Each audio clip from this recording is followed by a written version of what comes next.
It protects us. Make sure we get your home when you can't pay us back. Such a lovely house. Yeah. But don't worry. We're going to sell you credit life insurance. You don't really need it, but puts lots of cash in our pockets. You look nervous. We better hurry and get you to sign. Or I'll pretend to ruin your credit with one phone call. Predatory lenders are never this easy to spot. Call us and protect yourself with the facts.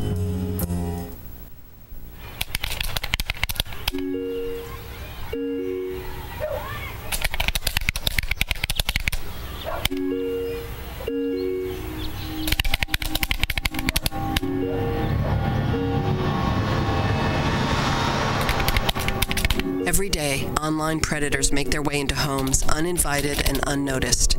Help delete online predators.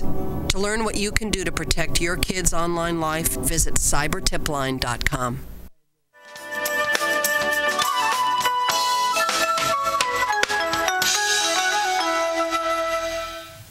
And we're back again. We thank you for staying tuned again. We're talking to Reverend D.K. Smith, and he has some information about a Harvest Fresh Market. Yeah, that's right. It's a Harvest, let me emphasize this, Old Algiers Harvest Fresh Market, because on last Friday, June the 4th, they had the grand opening. It's from 3 p.m. to 7 p.m.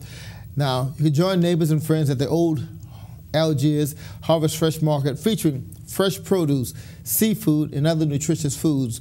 3 p.m. to 7 p.m., and they'll be meeting at 922 Test Street. That's at the corner of Newton and Old Algiers. Live music, health information, and more. And it's every Friday afternoon. Again, that's 3 p.m. to 7 p.m. And speaking of food, I believe you have some information about where. Oh yeah. I was told about the information about. You know, we're always concerned about young kids in America going to bed hungry. Well, there's a program in the city doing this summer programs. I know it's at Franklin Avenue. It's at Israelite Baptist Church. Fred Lew, the pastor of Franklin Avenue, and Reverend Emmanuel Smith, is pastor of Israelite, and they have feeding for them at their churches, free food for kids while they're out of school, breakfast and lunch. Okay. And I'm told 7 days a week. Oh, good. So there's no excuse, and those are just the two areas I know about. I'm sure there are other areas that are doing the program as well. Good. I want to say one more thing. Just like you said earlier in the show, whether in the living room, bedroom, dining room, wherever they can watch this show, I would emphasize this: whether you're on your desktop, your laptop, tablet. Oh yeah, that's right. iPad, or mini iPad. How about your phone, your smartphone? Yeah, smartphone. Even still, if you could get online to YouTube, do a search engine for D.A.P. Ministries TV show, you'll see this and other shows that we had.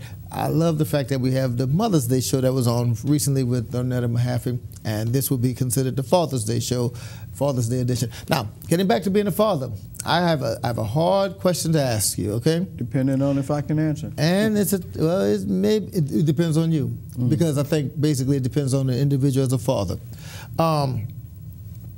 When we talked to Donetta about the Mother's Day, we talked about how some of the mothers act like the daughters, so like they think they're sisters and all like that. These mothers trying to act young and everything.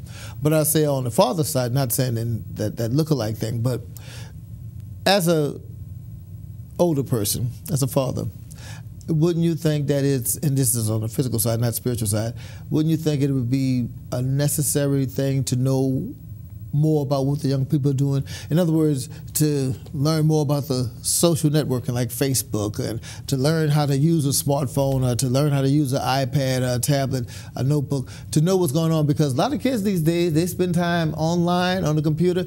When we was growing up, your mama said, go out and play. No, they had to say, come on in, because you're playing too much. When that porch light, when that street light come on, it's time for you to come in. But I'm saying today as a father, or even father figures, shouldn't we be more involved involved with our... Is that my question? That is your question, yeah. Since it's my question is, we have to learn to adapt to the new technology, because what's happening is, in order for us as fathers to be protective of our children, we need to know the predators. We need to know how they're preying upon our children. And so the new technology that we advance and allow our young people to take an opportunity to use, they may not know that they're being set up for an opportunity to be victimized. And so we should have assets. And I'm glad you went there, because a lot of times some parents don't believe that they have the right to check on their children while they're in the chat rooms or on the computer, period, or on their iPhones, whatever they use to text one another. They don't think they have that right. And they don't know that's the best thing that they can do. Because, well, on the caption of our show, our commercial gives us an idea that the person that's cyber predators. Yeah, he's behind the screen. He's a predator, but the child think he's a kid just like he is. And when you get that person, that kid gets outside of the safety of the home, then he can be victimized immediately, never seen again. Of course, we need to be adaptable to the newest technology. The technology is great, but we need to know about it so we can help our kids do some positive things with it. And let me emphasize that it's a great opportunity for our kids to utilize their talents, not only for themselves, but also for the church. That technology is so great that they can come, and we already offer this at our church, basic computer training classes. That's necessary, because not only for the young people, but for the older people. That way you can find out what your kid or your grandkid, your nephew or your niece, say, you know, I seen some stuff on Facebook, and my nephew ain't 30 years old. But that's what the information is saying. And so a lot of times you have to be careful, and that way you can check up on some things like that, and you say, this information shouldn't be going out. This is not accurate information, or it may be suggested information. So you can curtail a whole lot of that. And you know what, I think also on a positive note, that as an older generation, they need to know, because everything now is becoming by email. Like if you go to the library, you have the option of, if you order a book or something like that, you have the option of having them to call you or to email you. And most people would say email me because it's a fast way, whatever like that. And in fact, I was waiting for a book one time, and a DVD, and it came and went because no one ever called me. They never did. My number was down there.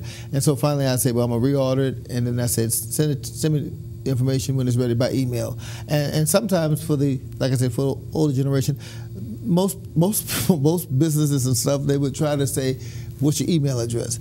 Can I send it to you by email and everything? So it's a good thing just to learn in itself, because we're coming into paperless age. And that's basically what the technology is doing, is giving us paperless information. You don't have to have the newspaper physically. You can look at the newspaper on, like I say, online, any kind of way. So I guess I'm saying, in a sense, that it's a give and take for both sides. Well, I like we learn both. from them, they learn from us. I like both. I like the hard copy, where you have the paper record. That way you can go, and I like to do it sometimes the old-fashioned way. Read a real book.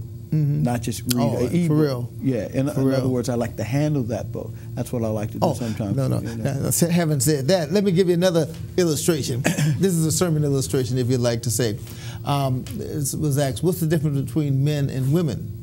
And basically, when it comes to the newspaper, men read the headlines, women read the entire article. Men, and not all men, but some men and most men have a tendency just to read the headline in the paper, and they'll skip over and say, okay, that's the final score or whatever like that, and they'll look at the headline. Women are detailed, and that's just what it is. the point is, women are detailed. They will read the entire everything, fine print from the article, from the headline to the who is written by and everything, all the way to the end. Men are not detailed like that because we're just, give me the headline, give me the sports, I'm straight. And getting back to fathers and mothers and everything, that's the difference sometimes. Not all men and not all women, I must say that, but some men are just like channel surf or whatever like that. Some women, they know what they want. And it'll stay on that channel all day. Well, I could argue all night. I could argue that point because. Well, you can argue. I'm just saying. I could argue that point because in some cases when men go shopping, they know what they want. Yeah. And they go get what they want. Yeah, that's a good one too. Go shop with a woman and you find out, even though they know what they want, how many places you gonna go to before they get what they want. That's true too. But then again, for the benefit of the women, they do have a shopping list. So, well, I guess if they still do a list, I don't know if anybody's doing any lists anymore. But I'll accept that because as fathers, they will accept that if they have a shopping list. Yeah. But going back to the importance of the new technology is necessary because most applications are done online now. Yeah, true. And so I think you get more correspondence by being on the computer or using your smartphone than just doing it the old-fashioned way. But look, I'm still a firm believer in doing some things the old-fashioned way. Oh, no. It still requires you to do it the old-fashioned way. And that's why I said earlier, it's a give and take. We learn from each other. I remember this. Well, I'll give you a good example of that. Go ahead. And you're a preacher, so when people get sick in the hospital, you don't email them, do you? Nah. You have to do that's the a good old-fashioned way. That's a good one. Got to go there and be face to face with them. That's a personal touch, and it's needed because if they're sick, you think they want to get on their computer? I don't think they can, especially in the hospital sometimes. Yeah. But no, there's nothing like that personal touch. You're right about that. I want to personally thank you for allowing me to just do this Father's Day interview with you as a spiritual father, like I said, and as a physical father, because you brought out a lot of insight, and it helps anyone and everyone to be a better person. Well, I want to thank you for asking this question, and I want to say to our viewing audience, to all the fathers, happy Father's Day, and of course, happy Father's Day to my father, but also to all of those spiritual fathers.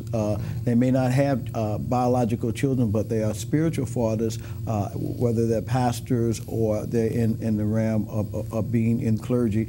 They are reflections of an image that is important to keep living and keep being an example of. So we want to encourage those fathers to continue on doing fatherly things. And we always say to you, go to a church of your choice and worship the Lord. You're always welcome to come out to True Love Missionary Baptist Church, 2710 Phillip Street.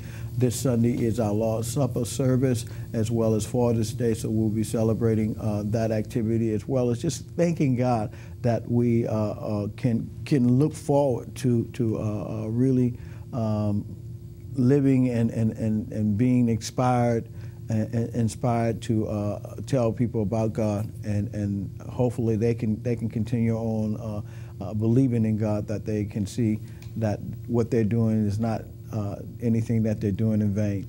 Again, we thank God for Reverend Smith.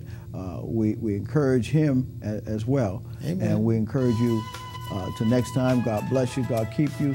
That's our prayer.